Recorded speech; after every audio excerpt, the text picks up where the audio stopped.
Hi guys, എന്തല്ല ഇന്ന് ഈ ചിരിച്ചുകൊണ്ട് പോകുന്നത് ചിലപ്പോൾ കരയാനേക്കും. കാരണം ഞാൻ പോകുന്നത് സലൂണിലേക്കാണ്. എന്തിനാന്നല്ലേ, മുടി മുറിക്കുന്നതിന് എന്തിനാണ് ഇവൾ കരയുന്നതെന്നല്ലേ. എന്താണെന്നറിയില്ല. അവിടുത്തെ സലൂണിൽ പോയിരുന്ന ചെയറിലിരുന്ന കത്രിക കാണുമ്പോൾ തന്നെ ഞാൻ കരയാൻ തുടങ്ങും, എൻ്റെ മുടി മുറിക്കണ്ടേന്ന് പറഞ്ഞു. പക്ഷേ ഇപ്രാവശ്യം മൈൻഡിനെ അങ്ങ് സെറ്റപ്പാക്കി അങ്ങ് പോയി.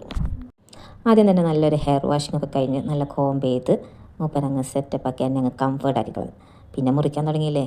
ഈ നോക്കുന്നത് എൻ്റെ മുടി മുറിയുന്നുണ്ടോയെന്നൊന്നുമല്ല, ഞാൻ കരയുന്നുണ്ടോ എന്നാണ്. പക്ഷേ ഞാൻ കരഞ്ഞില്ല. ഞാൻ നല്ല ധൈര്യവതിയായിട്ട് അങ്ങ് ഇരുന്ന് കൊടുത്തു. എന്തെങ്കിലും ആവുന്നതെന്ന് വെച്ചാൽ അങ്ങ് ആവട്ടെ എന്ന് വിചാരിച്ചിട്ട്.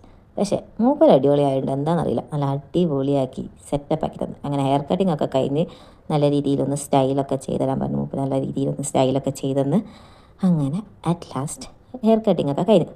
കണ്ടപ്പോൾ എനിക്കും ഇഷ്ടമായി. ആ പിറകിലിരിക്കുന്ന മനുഷ്യനും ഇഷ്ടമായി. അവിടെ നിന്ന് അപ്രൂവൽ കിട്ടിയപ്പോൾ തന്നെ ഞാൻ ഡബിൾ ഹാപ്പി. ഇനി വീട്ടിലുള്ള ഹോം മിനിസ്റ്ററും കൂടി അങ്ങ് ഹാപ്പിയായ സെറ്റായി. ആദ്യമായിട്ടാണ് ബ്യൂട്ടി പാർലറിൽ നിന്ന് ഇങ്ങനെ ചിരിച്ചുകൊണ്ട് ഇറങ്ങുന്നത്. എന്തായാലും ഇതൊരു നല്ല തുടക്കമാവാൻ ഞാൻ പ്രാർത്ഥിക്കുന്നു.